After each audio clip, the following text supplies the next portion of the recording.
from Edgewater Avenue, and in today's video we're going to be making the alley top. For materials, we're going to need a half a yard of swimwear fabric, we're going to need rubber elastic, and you're also going to want regular sewing supplies. Things like scissors, a loop turner, and maybe a rotary board and cutter if you prefer to cut that way. You're also going to need a pattern, and this is the alley top PDF pattern available now at edgewateravenue.com. It's also going to be linked in the description. First off, we're going to cut our pieces. We're going to cut 2 of the front. While cutting, you're going to leave a 1/4 inch of seam allowance. And that's going to be 1 in your lining and 1 in yourself.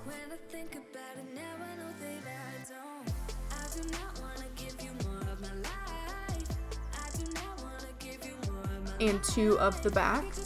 You might notice in this video I'm using the same fabric for my lining as I am for myself, and that's because when you tie the knot later in the tutorial, the lining kind of peeks out. So I found that using the same fabric really helps it look a little more uniform. We're also going to cut our straps, and I made 1 long piece that was 1 1/4 inch wide by 20 inches long.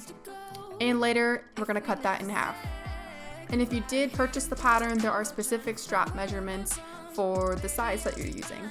Next, we're going to pin where we're going to be sewing. I'm pinning along every open edge for both the front and the back piece. So for the back, that's going to be just that top and bottom seam. And for the front, that's going to be your neckline, your shoulder holes, as well as that bottom seam.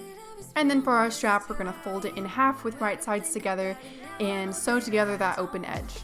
While I'm sewing, I'm attaching elastic at the same time, and I'm able to do this with my elastic foot. But if you don't have an elastic foot, then break the process into 2 steps and first sew the fabric together and then go back and attach your elastic just right on top of where you just sewed. But if you are able to get an elastic foot, it is very helpful.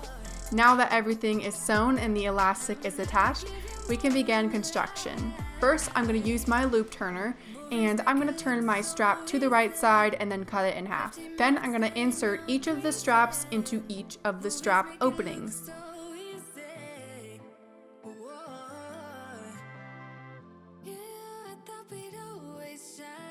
Pin it down and sew across to secure the straps in. And remember, I'm inserting the straps while the top is still inside out.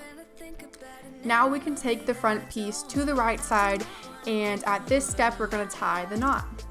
Practice this part as much as you need to, since I know it can be difficult to get a good looking knot, and you can go back and adjust later on, but you are going to want to make sure that the right sides are still up and that it looks good enough, because you're not going to be able to retie it later.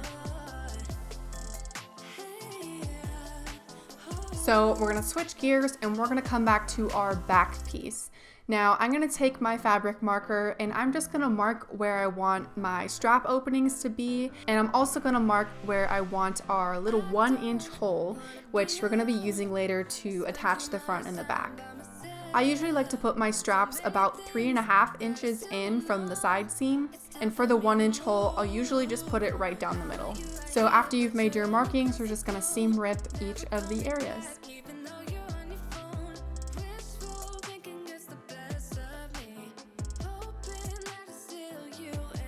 Next, we're going to attach our front piece to our back piece. And to do this, you are going to insert the front piece inside of the back piece.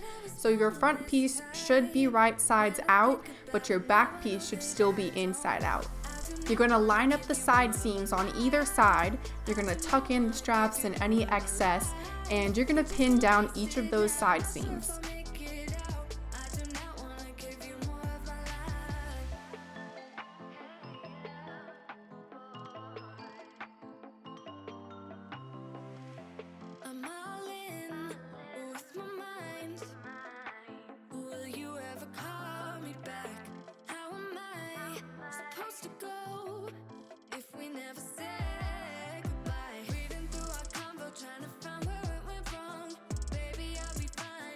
You're going to sew across both of those side seams, which means you'll be sewing across all 4 layers of fabric.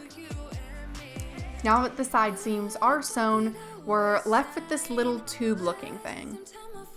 And we're actually going to be able to pull this suit back to the right side through that 1-inch hole that we left. So go ahead and do that.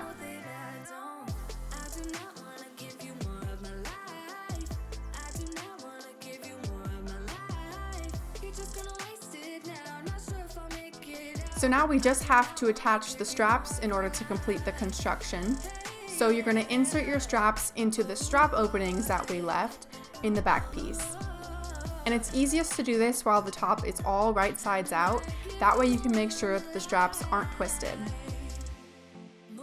So insert the straps where you want them to go, and then through that 1-inch hole, one at a time, you're going to secure the straps down from the inside.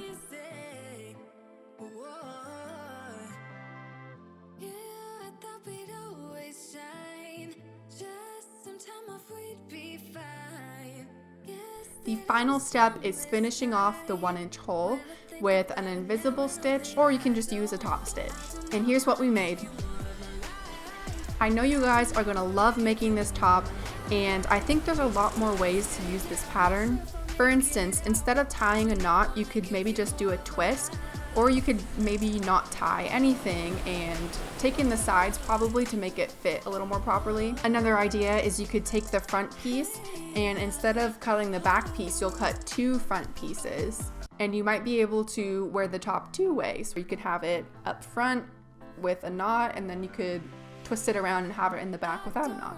But the point is, I think this pattern is a really good base to make a lot of really cool modifications. So I'm really excited to see what you guys come up with.